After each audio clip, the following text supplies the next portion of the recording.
Hey, what's going on? We're back for yet another video, still on bones. Refresh your memory here. Got a long bone. Holding this long bone on its shaft, its diaphysis. Okay, this is compact bone here. If we rotate it, you can see the compact bone right in there. So what I want you to imagine is that we chop this bone like this. All right, we cut it like this transversely.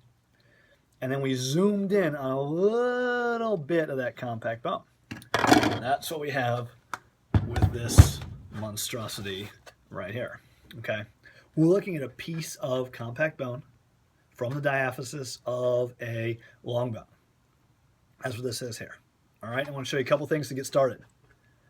Outside of the bone would be here. Inside of the bone would be here. This would be the medullary cavity down here. We do see a grayish membrane, the endosteum, sitting in there. On the outside, if we rotate, we see another gray membrane. This is the periosteum, mostly dense connective tissue. Periosteum is going to be attached to things like ligaments and tendons. So the periosteum is going to be strong, thus it's very collagenous. It is dense connective tissue. And the periosteum itself has to be anchored nice and tightly to the bone. And we'll see, you can see these little whitish fibers in here. There's some right there. My finger's on some. Those white fibers right there are called perforating fibers.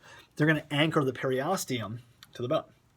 Okay, so we got wedge of compact bone, which is from the diaphysis of a long bone like our femur here. What I want you to see are all these targets, all these bullseyes. Here's one right here. Here's one right here. Got two coming out at you. These targets, these bullseyes, are osteons.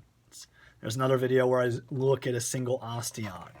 An osteon is the fundamental unit of compact bone. And what we see here is a space right there, right there. Those are central canals. Central canals typically have blood vessels in them, nerves, carrying information and blood supplies and such. That central canal is surrounded by a series of concentric rings of bone matrix. Each of these rings around here is made of bone matrix, and they are called concentric lamellae. So rings of bone matrix surrounding a central canal. And that is what makes up an osteon. Now, you may realize that if you're going to have these circular structures and you're putting them all together here, there's going to be space left over. So in between the osteons, and here as well, we can let's kind of zoom in. Somebody colored on this region right here, right there. So we got osteon, osteon, osteon, osteon. In between, I have some layers of bone matrix, and those guys right there, they are interstitial lamellae. All right. So we have a lot of osteons. Every osteon is made up of concentric lamellae. In between them, we have interstitial lamellae. We also have some lamellae that go around the entire shaft of the diaphysis. So these layers down here, a couple are sticking out at you. These layers right here are circumferential lamellae. All right, almost done.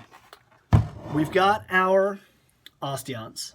We see them. We see their rings of matrix, Notice also all these little spaces, in here. All those little spaces, those little cavities, those are lacunae. And those lacunae house osteocytes.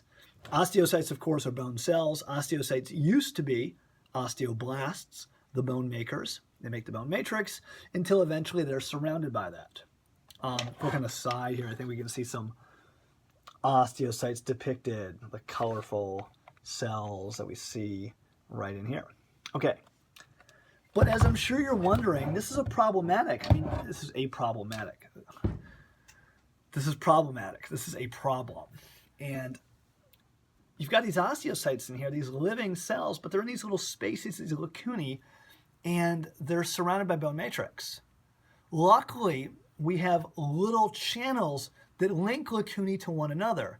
There are little tiny channels called Canaliculi. And if we zoom in super close, you can see coming out of every lacuna, the little spider webs, those are your Canaliculi.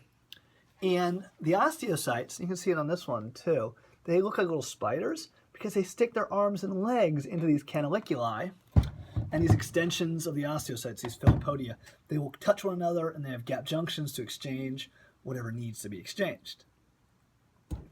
All right, almost done. We got our long bone here. We're looking at a lot of osteons. We saw central canals.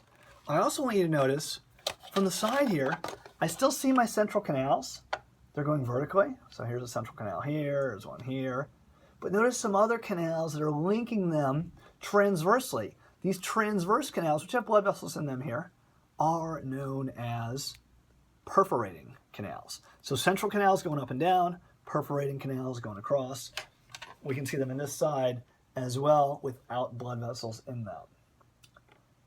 All right, good deal. I think that was pretty much it for that. I'll see you guys for the next one. Bye-bye.